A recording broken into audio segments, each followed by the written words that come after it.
বায়োডিন সলিউশনটি বাজারে নিয়ে এসেছে বাংলাদেশের স্বনামধন্য ওষুধ কোম্পানি স্কয়ার ফার্মাসিউটিক্যাল লিমিটেড। প্রতি 100 মিলি সলিউশনে রয়েছে পভিডোন আয়োডিন ইউএসপি 10 গ্রাম। বায়োডিন একটি অ্যান্টিসেপটিক সলিউশন যা সাধারণত ত্বকের জীবাণু নাশক হিসেবে ছোট বড় অপারেশনের পূর্ব প্রস্তুতিতে ব্যবহার করা হয়ে থাকে।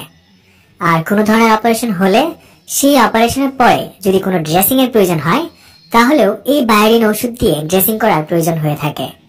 সত্যি বলতে এই ওষুধের কার্যকারিতার ফলশ্রুতিতে ড্রেসিং করার জন্য বায়োডিনের ব্যবহার ব্যাপকভাবে বাংলাদেশে হয়ে থাকে। এছাড়া শরীরে কোথাও কেটে গেলে বা ছিঁড়ে গেলে বা ঘা হলে অথবা শরীরে কোথাও পুড়ে গেলে সেই ধরনের চিকিৎসায় প্রাথমিক ক্ষত পরিষ্কার করার প্রয়োজনে এই বায়োডিন ওষুধটি ব্যবহার করা হয়ে থাকে। 10% অ্যান্টিসেপটিক সলিউশনটি ব্যবহারের প্রথম দিকে হালকা জ্বালাপোড়া করতে পারে, তবে এটা সাময়িক, ধীরে ধীরে ঠিক হয়ে যায়।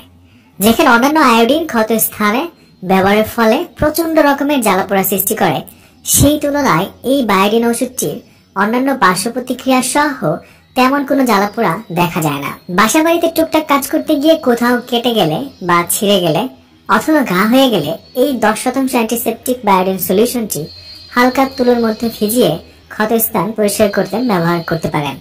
ব্যবহারের প্রথম দিকে হালকা কামড় দিয়ে ধরলেও জীবাণু মুক্ত করার ক্ষেত্রে এটা ব্যাপক কাজ করে থাকে।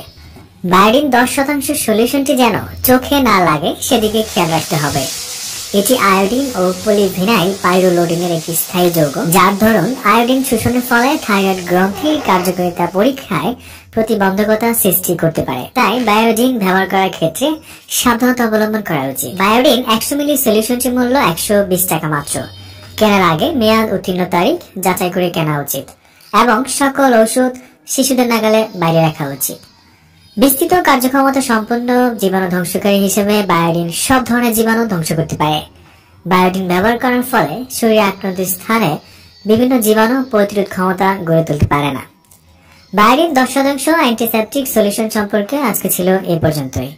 এই ওষুধটি সম্পর্কে আপনার আরো যদি কোনো প্রশ্ন থাকে বা কোনো মতামত থাকে তাহলে কমেন্টস করে জানাতে পারেন। আপনার কমেন্টসের যথাযথ উত্তর দেওয়ার চেষ্টা করা হবে। আজ এই পর্যন্তই, আগামীতে আবার দেখা হবে। সেই পর্যন্ত ভালো থাকুন, সুস্থ থাকুন এবং সকল ওষুধ একজন ডক্টরের পরামর্শ নিয়ে ব্যবহার করুন। ধন্যবাদ।